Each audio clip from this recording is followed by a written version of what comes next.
경영권 승계를 위해 삼성물산과 제일모직을 부당하게 합병하는 데 관여한 혐의를 받는 이재용 삼성전자 회장의 1심 선고 재판이 조금 전 시작했습니다. 네, 선고 결과가 나오려면 다소 시간이 걸릴 전망인데요.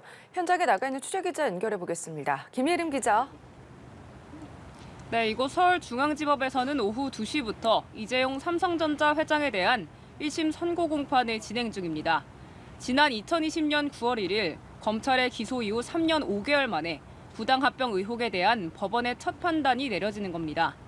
선고가 시작되기 20분 전쯤 이 회장은 법원에 도착했는데요. 재판에 임하는 심정을 묻는 취재진의 질문 등에 아무런 답을 하지 않고 입장했습니다. 이 회장은 안정적인 경영권 승계를 위해 지난 2015년 삼성물산과 제일모직의 합병 과정에 위법하게 개입한 혐의 등을 받고 있습니다. 이를 위해 자신이 대주주였던 제일모직의 가치는 띄우고 지분이 없던 삼성물산의 가치는 낮췄다는 게 검찰의 시각입니다. 앞서 검찰은 삼성이 결과적으로 공짜 경영권 승계를 성공시켰다며 이 회장에게 징역 5년에 벌금 5억 원을 구형했는데요. 최후 변론에서 이 회장은 합병 과정에서 개인 이익을 염두에 둔 적이 없다며 혐의를 전면 부인했습니다. 이 사건은 검찰 수사 기록만 19만 쪽에 달하고 3년이 넘는 기간 동안 재판이 106차례 진행됐는데요. 따라서 오늘 최종 결과가 나오기까지 적잖은 시간이 걸릴 것으로 보입니다. 오랜 기간 법정 다툼이 이어져 온 만큼 1심 결과에 많은 관심이 쏠립니다. 핵심 내용 그리고 쟁점 다시 한번 짚어주시죠.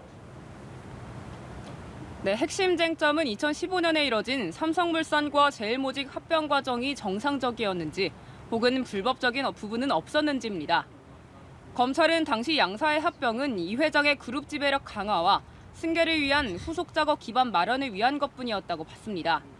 삼성 경영권의 핵심은 그룹 내 상장 계열사 시가총액의 3분의 2에 달하는 삼성전자에 대한 지배력 확보가 핵심이었기 때문에 삼성전자 주식 4%를 보유한 2대 주주이자 계열사 주식을 다량 보유하고 있었던 삼성물산에 대한 지배력을 확보하려 했다는 겁니다.